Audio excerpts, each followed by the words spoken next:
Selamat pagi anak-anakku semuanya. Assalamualaikum warahmatullahi wabarakatuh. Salam sejahtera buat kita semuanya. Kembali kita bertemu di tahun ajaran yang baru ini, tahun pembelajaran 2020-2021. Saya ucapkan selamat karena kamu sudah naik ke kelas 12. Kalau sudah naik ke kelas 12, maka minat dan motivasi belajarnya pun harus naik. Ya, kamu harus semakin giat belajar sehingga nanti hasil daripada proses belajar kamu capai dengan bagus. Baik. Di kelas 12 ini pembelajaran biologi ada 5 bab yang akan kita pelajari, ya. Bab yang pertama itu adalah mengenai pertumbuhan dan perkembangan pada makhluk hidup. Bab yang kedua adalah enzim dan metabolisme sel. Yang ketiga materi genetik, yang keempat pembelahan sel, dan yang kelima adalah pola-pola hereditas.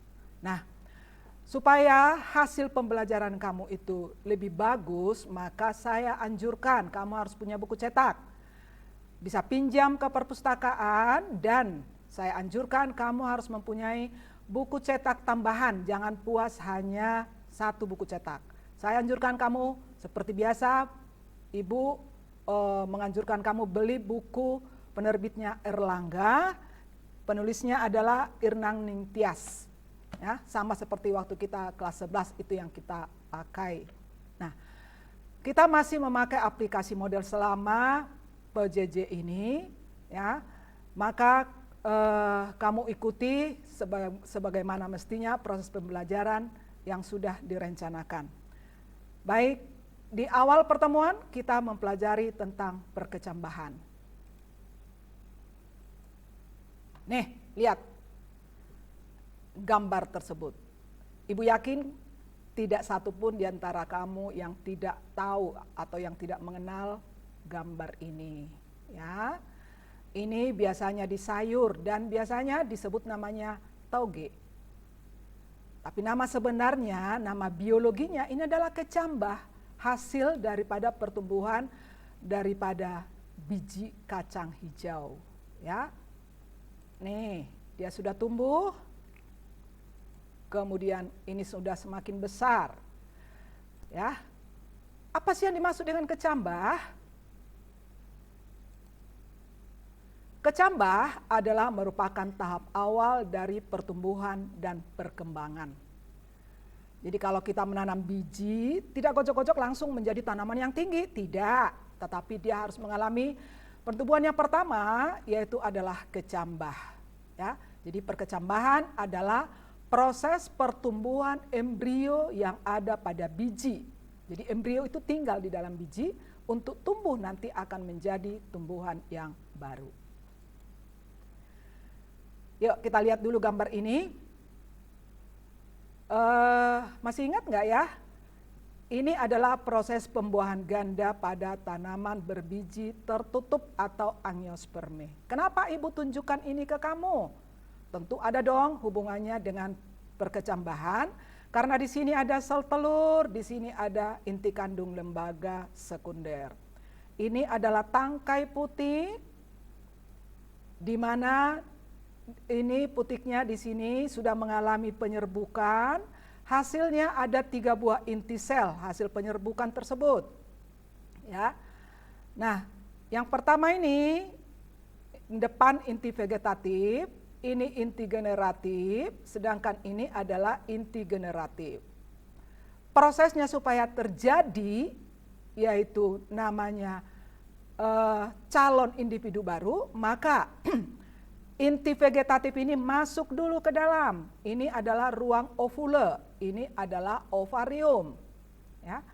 Dia masuk dulu sebagai petunjuk jalan, baru inti generatif 1 itu membuahi sel telur atau ovum, terbentuklah zigot. Zigot inilah yang cikal bakal menjadi embrio, embrio cikal bakal tanaman baru. Selama itu si embrio berada di dalam ovarium, di dalam ovule ini, dia butuh makanan dong. Nah, makanannya itu dari mana? Ini hasil dari pertemuan inti generatif 2 ini masuk, bertemu dengan inti kandung lembaga sekunder, terbentuklah inti kandung lembaga tersier, atau disebut namanya jaringan endosperm. Ya, ingat jaringan. Jadi inilah nanti yang akan menjadi cadangan makanan buat si zigot ini untuk berkembang menjadi embrio. Masih ingat ya anak-anak? Baik. Ini adalah biji monokotil, ya. Tanaman kan ada 2, tanaman monokotil, ada tanaman dikotil. Biji adalah alat perkembangbiakan, maka bijinya pun ada 2, biji monokotil dan biji dikotil. Seperti apa bentuknya? Kalau biji monokotil, mono 1, kotil, kotiledon, berarti hanya 1 kotiledonnya. Anatominya ada seperti ini. Ya. Nah, cadangan makanan atau jaringan endosperm tadi yang sudah kita pelajari di sini tadi, ya, posisinya sekarang adalah di sini. Inilah cadangan makanan buat biji jagung, buat biji biji padi. Ya, itu contoh-contoh tanaman monokotil. Dan kemudian ini adalah calon individu hasil daripada zigot tadi. Ya, ini adalah plumule, calon daun yang dilindungi oleh koleoptil. Ini adalah radikula, calon akar, dia masih dilindungi oleh koleorhiza. Inilah anatomi biji monokotil. Berbeda dengan ini, biji tanaman dikotil. Di artinya 2, jadi kotiledonnya ada 2. Jaringan endospermnya ada di dalam sini.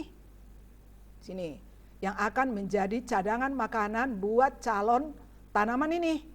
Ya, ini radikulanya, ini plumulenya, ini batangnya. Ya, oke, kita lanjut. Masuk kita sekarang bagaimana sih biji tersebut berkecambah. Biji apabila mau kita tanam, jangan langsung kita tanam ke tanah, tetapi kita akhiri dulu dormansinya. Biji yang ada di pasar itu bukan berarti itu biji yang mati. Itu adalah biji yang mengalami dormansi. Dia tuh masih mempunyai protoplasma. Masih ingat nggak apa yang dimaksud dengan protoplasma? Protoplasma adalah cairan hidup yang ada di dalam sel. Selama protoplasmanya masih ada, maka biji itu masih hidup. Mana buktinya dia masih hidup? Yuk, biji tersebut kita rendam dulu. Ya, jadi jangan langsung ditanam. Kita rendam dulu biji tersebut, maka nanti biji tersebut akan mengalami imbibisi, yaitu masuk air ke dalam biji. Secara apa? Secara difusi atau secara osmosis. Masih ingat nggak nak? Kita sudah pelajari tentang difusi dan osmosis. Saya harap kamu bisa ya. Nah, tujuannya buat apa dia imbibisi tadi? Mengakhiri dormansi ini, mengakhiri istirahatnya, ya, supaya dia bisa tumbuh. Dan untuk menambah ya volume, menambah banyaknya protoplasma dan mengencerkan protoplasma yang ada pada biji kacang tersebut. Seperti tadi saya katakan, protoplasma itu kan cairan yang hidup, cairan yang aktif, cairan yang selalu bergerak. Nah, kalau dia sudah aktif, maka nanti dia akan dapat biji tersebut tumbuh. Nah, ini adalah peristiwanya. Di tepi paling pinggir daripada biji tersebut ada jaringan aleuron. Ya, ini tempat daripada enzim berada. Jadi di dalam biji itu ada enzim-enzim. Ya. Kemudian ini adalah tempat di mana hormon giberelin ada. Apa itu hormon? Kita sudah pelajari waktu kelas 11. Hormon adalah Zat pemacu, dia terdiri dari protein, adalah zat pemacu. Pemacu di sini pemacu untuk tumbuh. Ya. Nah, jadi setelah masuk air ke dalam biji tersebut, ya, maka hormon giberelin yang ada di sini akan aktif. Aktifnya seperti apa? Dia akan aktif merangsang aktifnya enzim yang ada pada aleuron tersebut. Nah, itu sebabnya ini panahnya ke arah aleuron, karena di sini ada yaitu enzim-enzim. Nah, enzim yang ada pada aleuron, misalkan ya, di dalam biji ini ada amilum, maka enzim yang aktif di sini adalah enzim amilase. Ya, berfungsilah itu untuk mengubah amilum menjadi glukosa. Setelah dia menjadi glukosa, maka terbentuklah nanti energi.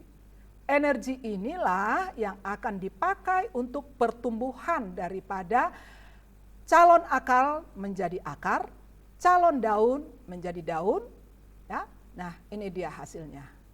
Begitu caranya anak-anak, di mana kita mengakhiri dormansi biji tersebut. Ingat, harus ada air dulu, rendam bijinya supaya aktif hormonnya, aktif enzimnya, dia bekerja, maka enzim biji tersebut bisa tumbuh. Nah, ini dia. Kalau yang ada protein, maka yang aktif enzim protease. Kalau ada amilum, maka yang aktif amilase. Kalau di dalam biji itu ada maltosa, maka yang aktif enzim maltase. Kalau ada lemak, yang aktif lipase. Hasilnya ini semua dipakai untuk pertumbuhan biji menjadi kecambah. Oke, baik. Sekarang jenis-jenis perkecambahan. Karena biji ada dua jenis, tadi ada biji monokotil, ada biji dikotil, maka biji yang tumbuh tersebut menghasilkan kecambah, kecambahnya pun ada jadi dua jenis. Yang pertama adalah perkecambahan hipogeal, yang kedua adalah perkecambahan epigeal. Ya, nggak usah kita baca, langsung aja ke gambar. Kita lihat gambar tersebut. Ya, coba diperhatikan anak-anakku semuanya. Ini sudah kita pindahkan biji yang kita rendam tadi ke dalam tanah. Ya, sudah mulai ada kegiatan, dia sudah tumbuh akarnya ke bawah dan sudah mulai tumbuh calon batang di sini. Sudah bertambah panjang, ini dia hasilnya sekarang. Ya. Lalu sudah menjadi tanaman baru. Nah, di dalam perkecambahan ini kita perlu perhatikan, termasuk perkecambahan apakah tanaman tersebut. Apabila biji tersebut yang kita tanam, ketika tanaman tersebut tumbuh, ikut terbawa naik ke atas permukaan tanah, maka inilah yang disebut namanya perkecambahan epigeal. Ya, jadi bijinya itu ikut terangkat ke atas tanah. Oke. Batang yang berada di bawah kotiledon disebut batang hipokotil, di bawah hipo kan. Nah, sedangkan batang yang berada di atas kotiledon disebut epikotil. Nah, satu lagi yang perlu kita perhatikan. Ini kotiledonnya ini bentuknya masih bagus, tapi di sini sudah mulai mengecil, sudah mulai berkerut. Kenapa? Karena tanaman ini sudah berwarna hijau daunnya, dia sudah dapat berfotosintesis, sudah dapat membentuk makanannya sendiri. Jadi dia sudah tidak butuh ini lagi. Lama-kelamaan ini akan menjadi rontok, jatuh ke tanah. Inilah yang disebut dengan perkecambahan epigeal. Yuk kita lihat perkecambahan hipogeal. Apabila biji yang sudah mengalami dormansi tadi kita tanam, posisinya tetap berada di bawah tanah, sementara epikotil, ya batangnya, batang epikotil, hipokotil dan epikotilnya, ya semua berada di atas tanah, sementara ini si kotiledonnya ada di dalam tanah. maka perkecambahan itu disebut hipo di bawah, jadi di bawah tanah, ya, hipogeal. Oke, jadi inilah yang dimaksud dengan perkecambahan epigeal, hipogeal. Jadi sebelum tanaman itu mengalami pertumbuhan primer sekunder, dia mengalami perkecambahan. Terima kasih anak-anak, itulah penjelasan Ibu tentang perkecambahan. Ini saya berikan tugas kamu di rumah. Jelaskan dengan gambar perbedaan anatomi biji monokotil dan dikotil. Jelaskan proses membangunkan dormansi biji. Jelaskan bagaimana proses tumbuhnya embrio dan biji. Jelaskan 2 jenis kecambah. Nah, supaya Ibu tahu apakah kamu sudah mengerti apa yang Ibu jelaskan, nanti di aplikasi model akan saya berikan kuis untuk kamu kerjakan. Terima kasih. Wassalamualaikum warahmatullahi wabarakatuh. Terima kasih.